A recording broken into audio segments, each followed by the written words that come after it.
Good morning student. आज हम अध्याय 6 में कुछ और अधिक अभिक्रियाओं के बारे में अध्ययन करेंगे। जैसे लेते हैं अपघटनीय अभिक्रियाएं। नंबर 4 अपघटनीय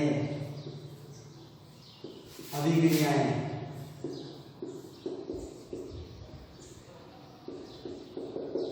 यानी ऐसी अभिक्रियाएं हैं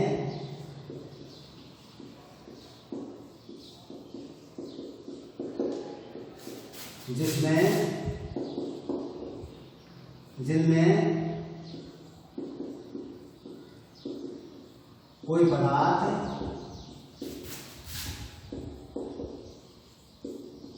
अपघटित होता है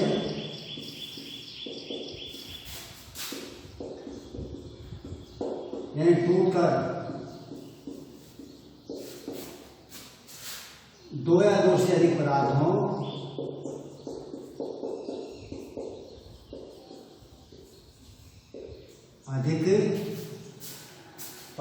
में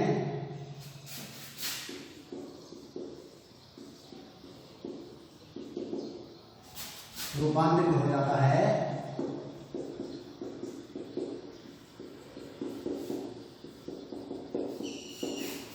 उसे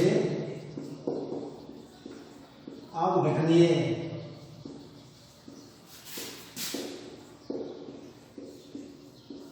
अभिक्रिया कहते हैं।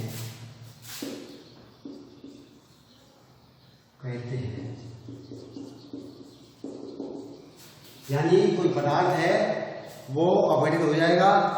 एक पदार्थ है और एक पदार्थ टूट करके दो पदार्थों में या दो से अधिक पदार्थों में बदल जाता है, उसको हम कहते हैं अपघटनीय अभिक्रिया। और इसमें ये 3 प्रकार की होती है अपघटनीय अभिक्रिया। अपघटनीय अभिक्रिया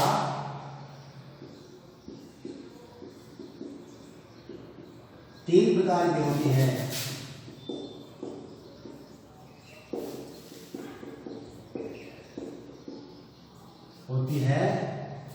जैसे वैद्युत अपघटन।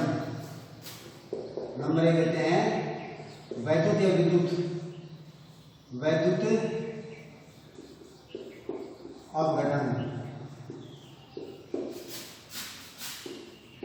इसमें पदार्थ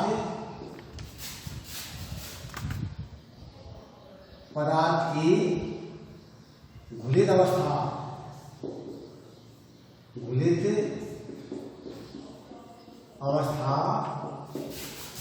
या गलित अवस्था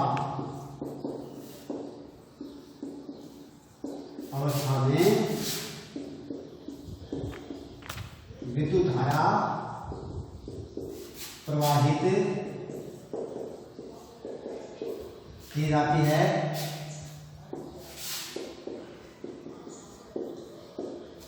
जिससे पदार्थ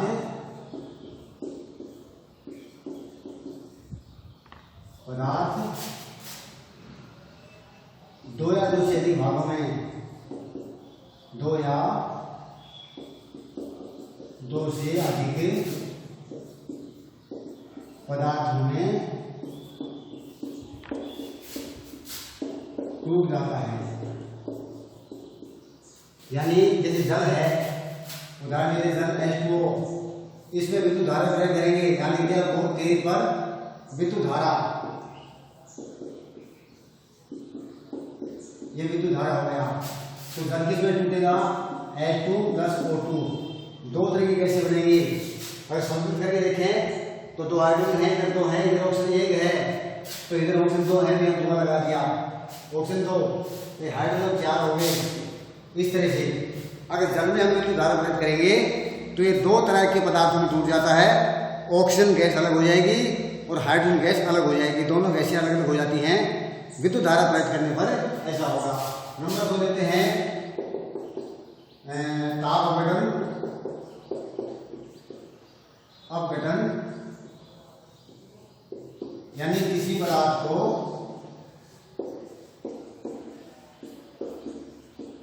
ताप देकर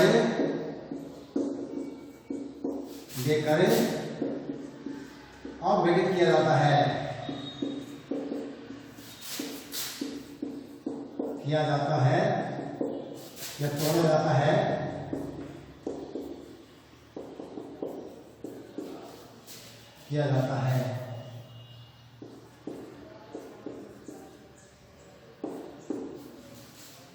जैसे कैल्शियम कार्बोनेट है CaCO3, इसको गर्म कर रहे हैं, गर्म करने पर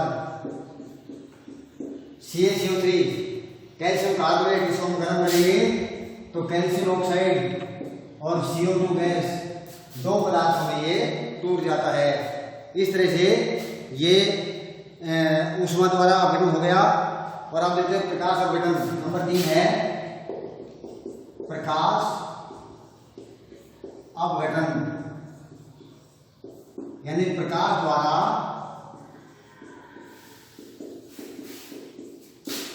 किसी पदार्थ को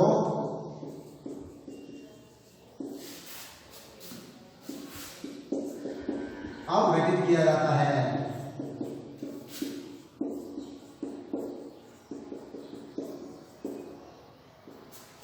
और जैसे HBr ले लिया, HBr यानी हाइड्रोजन ब्रोमाइड, हाइड्रोजन ब्रोमाइड, इसको अगर सूर्य के प्रकाश में रख दें, ये लिख दिया प्रकाश या सूर्य का प्रकाश, तो H या H2 यानी हाइड्रोजन और ब्रोमीन, ये दोनों गैसें अलग अलग हो जाती है। ब्रोमीन गैस अलग हो जाती है, हाइड्रोजन अलग हो जाती है।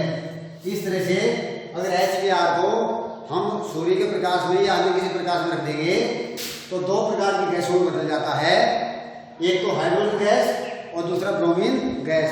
इस तरह से यह अपघटन अभिक्रिया 3 प्रकार की होती है। अब अगली अभिक्रिया देखते हैं, तीव्र अभिक्रिया और मंद अभिक्रिया। यानी जैसा कि इसका नाम है, कुछ अभिक्रियाएं बड़ी तेजी से संपन्न हो जाती हैं, सेकंड भी पूरा नहीं लगाती, और कुछ अभिक्रियाएं कई घंटे ले लेती हैं, कई दिन ले लेती हैं, सालों तक चलती रहती हैं और संपन्न नहीं होती। इस तरह से वेग के आधार पर अभिक्रिया 2 प्रकार की होती हैं। एक तो तीव्र अभिक्रिया, ये अभिक्रिया तीव्र गति से संपन्न हो जाती हैं, जैसे अम्लों व क्षारों की जो अभिक्रियाएं होती हैं, उनके मध्य जो अभिक्रियाएं होती हैं वो तीव्र अभिक्रिया कहलाती हैं। जितने भी अम्ल और क्षार के बीच में जो अभिक्रियाएं होती हैं वो तीव्र अभिक्रिया कहलाती हैं। एक उदाहरण लेते हैं, NaHCl, ये तो अम्ल है और NaOH ये क्षार है, यानी ये अम्ल है NaCl और NaOH क्षार है। ये फिर HCl अम्ल है, NaOH क्षार है, ये लवण है NaCl। और जल, लवण और जल बनते हैं इन अभिक्रियाओं में। इन अभिक्रियाओं को उदासीनीकरण भी कह देते हैं, चूंकि हम लोग सारे एक दूसरे को उदासीन कर देते हैं यहाँ। और ये अभिक्रिया 10⁻⁻10 सेकंड में ही संपन्न हो जाती हैं। इस प्रकार से बड़ी तेजी संपन्न होती है। दूसरे प्रकार की अभिक्रिया है मंद अभिक्रिया।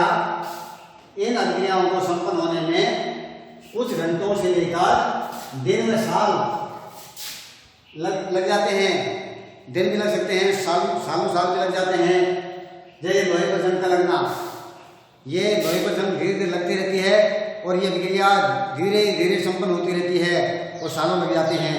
इस प्रकार से जैसे देखें कि ये लोहा, ये तो लोहा है, और ये O2 ये ऑक्सीजन है, H2O ये जल है। लोहे पर जंग कब लगेगा? जब ऑक्सीजन और जल दोनों क्रिया करेंगे तब लगेगा। और इसको ये जल का सूत्र है Fe2O3 और 3H2O। इस तरह से लोहे पर जंग का लगना एक मंद अभिक्रिया का उदाहरण है। तो इस प्रकार हम देखते हैं कि यानी लोहे पर जंग लगने के लिए ऑक्सीजन चाहिए और जल चाहिए। ये दोनों चीज़ अगर मिल जाती है लोहे को तो धीरे धीरे अभिक्रिया होती रहेगी और सालों साल लग जाते हैं और इस तरह जंग बनती चली जाती है लोहे की। Fe2, इसको ये अणु की संख्या है दोनों इसके, Fe2O3.3H2O, यानी 3 क्रिस्टलन जल, इसको हम क्रिस्टलन जल बोलते हैं। जंग के अंदर क्रिस्टलन जल होता है जो भी दिखाई नहीं देता, अगर ऐसे हाथ पे देखे तो भी। तो इस तरह से ये जंग का सूत्र है। लोहे पे जो जंग लगती है तो उसमें ये अभिक्रिया धीमी गति चलती है और कई सालों में जाकर के संपन्न हो जाती है। अब लेते हैं छठे नंबर की अभिक्रिया, उत्क्रमणीय अभिक्रिया और अनुत्क्रमणीय अभिक्रिया। दिशाओं के आधार पे, ये तो वेग के आधार में था कि कितनी तेज गति से कितने वेग से संपन्न हुई अभिक्रिया, धीमे वेग से हुई या तेज वेग से हुई, धीमी गति से हुई या तेज गति से हुई। और अब लेते हैं अभिक्रियाओं के प्रकार में उत्क्रमणीय और अनुत्क्रमणीय। दिशाओं के आधार पे सामान्यतः अभिक्रियाएं बाएं से दाएं दिशा में संपन्न होती हैं। ये अभिक्रिया देखो, ये बाईं ओर क्रियाकारक पदार्थ हैं, ये क्रियाफल पदार्थ हैं। इधर से अभिक्रिया हुई और नए पदार्थ ये बने, बाएं से दाईं ओर अभिक्रिया चलती है, हम ये कह सकते हैं। इस तरह से ये तो अभिक्रिया एक दिशा में चलती है।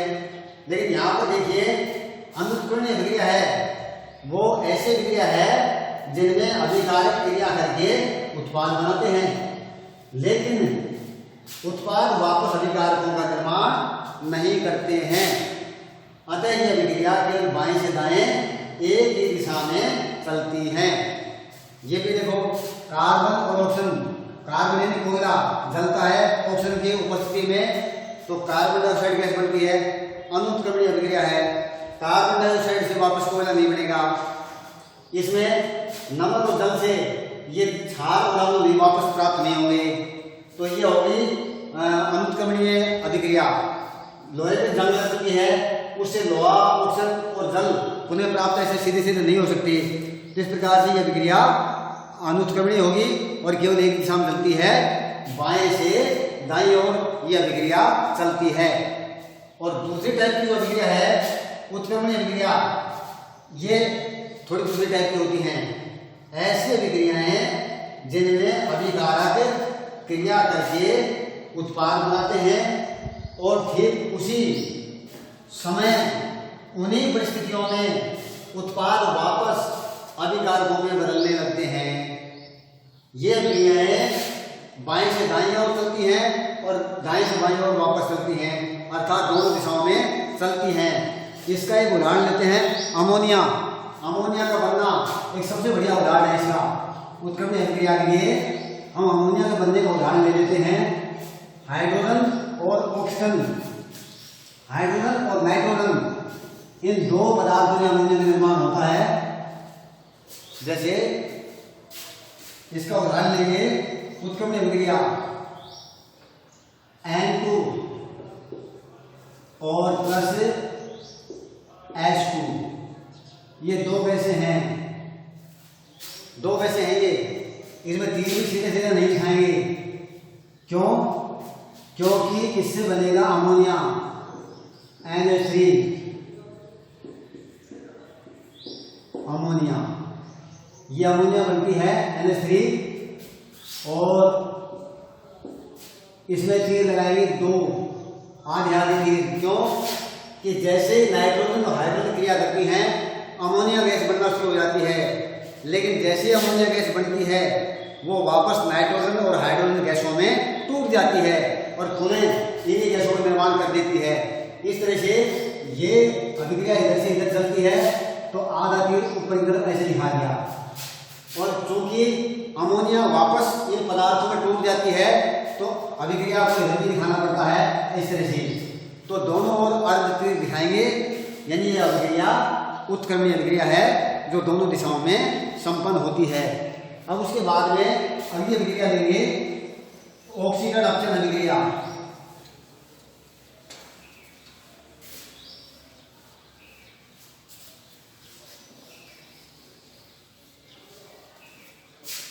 ऑक्सीकरण अपचयन अभिक्रिया,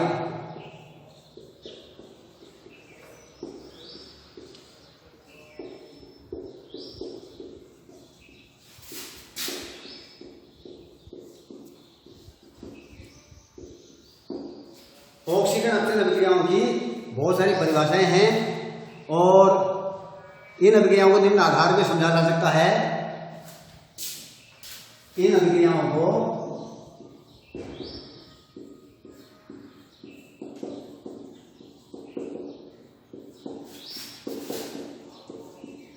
निम्न आधार पर समझा जा सकता है।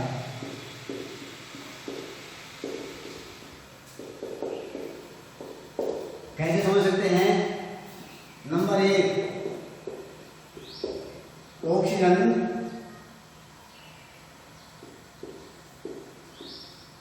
संयोजन वियोजन के आधार पे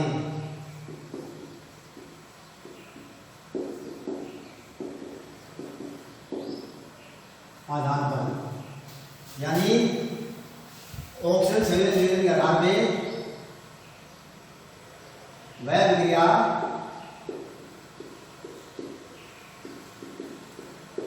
जिसमें किसी पदार्थ के साथ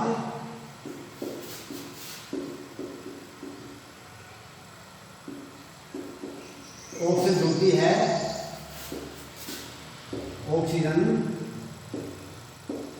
जुड़ती है, ऑक्सीकरण कहलाती है या कहलाता है। ऑक्सीजन का जुड़ना ऑक्सीजन कहलाएगा। और इसका कोई भी हम उदाहरण ले सकते हैं, जैसे Mg मैग्नीशियम। ये मैग्नीशियम का फीता होता है, एक धातु है मैग्नीशियम, लेकिन जलती है ये वायु में। अगर इसको वायु में जलाएंगे तो बनेगा MgO, मैग्नीशियम ऑक्साइड। तो ये तो होगा मैग्नीशियम के साथ में ऑक्सीजन जुड़ी, ये देखो ये जुड़ी दिख रही MgO, मैग्नीशियम ऑक्साइड। तो ये ऑक्सीकरण अभिक्रिया कहलाएगी। इसको लिखेंगे ऑक्सीकरण अभिक्रिया, ऑक्सीकरण अभिक्रिया। और अपचयन अभिक्रिया वह अभिक्रिया जिसमें किसी पदार्थ के साथ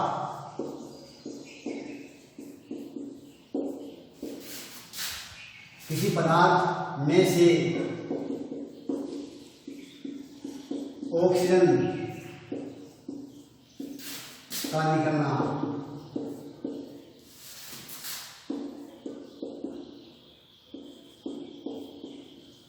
अपचयन कहलाता है।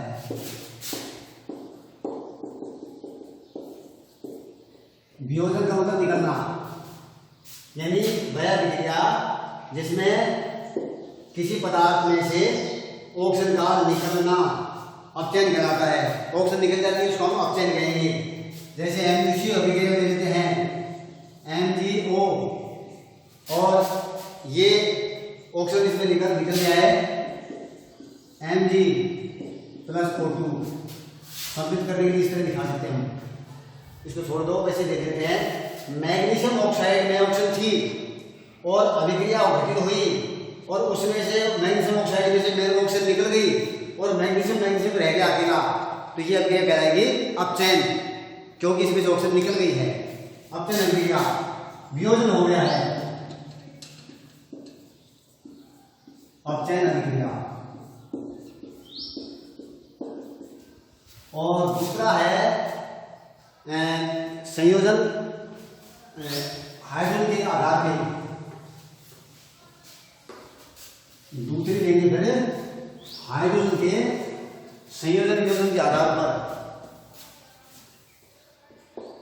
नंबर 2, हाइड्रोजन के संयोजन या संयोग कह सकते हैं, संयोजन वियोजन के आधार पर।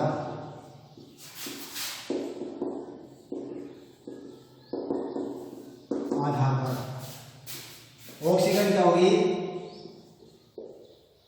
वह अभिक्रिया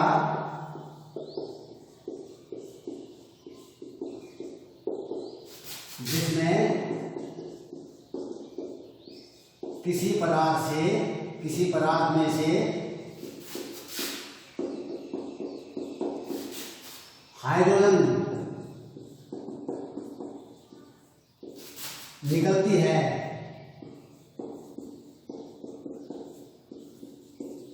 ऑक्सीजन कौन सा होगा? निकलती है, तो वह ऑक्सीकरण अभिक्रिया कहलाती है।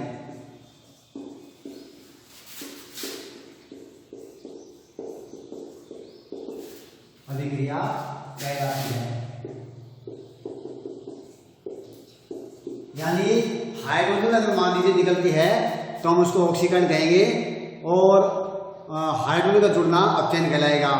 जैसे H2S है, H2S प्लस O2 मान लीजिए अभिक्रिया है,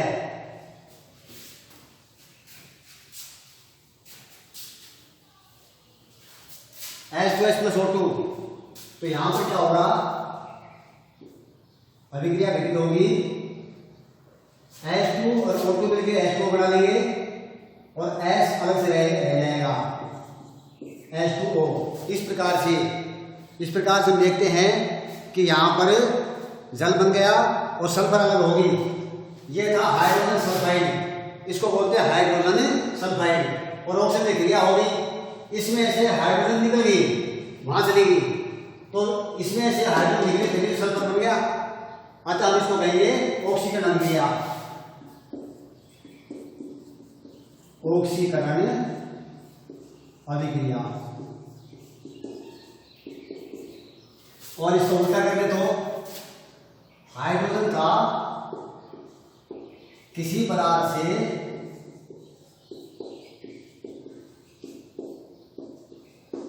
किसी पदार्थ में हाइड्रोजन का जुड़ना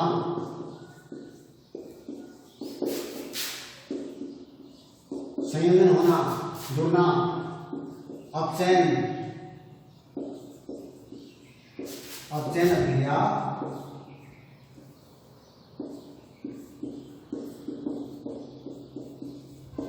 कहलाती है।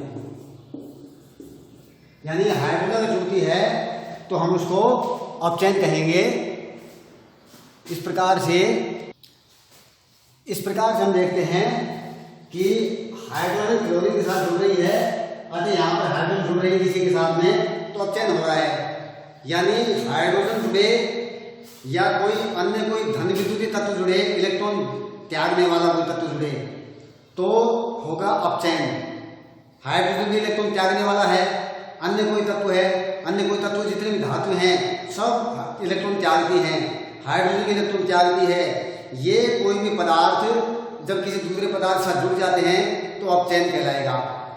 और अगर ऑक्सीजन है जो कि इलेक्ट्रॉन लेने वाला पदार्थ है, जिसको विद्युत ऋणी पदार्थ कहते हैं, या ऑक्सीजन की तरह से और कोई पदार्थ है जैसे क्लोरीन है, फ्लोरीन है, आयोडीन है, ब्रोमीन है, सल्फर है, नाइट्रोजन है, ये सब गैसें इलेक्ट्रॉन लेने वाले पदार्थ हैं। ये किसी के साथ भी अगर मान जुड़ जाते हैं तो फिर ऑक्सीकरण हो जाता है। धन विद्युतीय तत्व जुड़ जाता है तो अपचयन, और ये ऋण विद्युतीय तत्व जुड़ जाता है तो ऑक्सीकरण हो जाता है।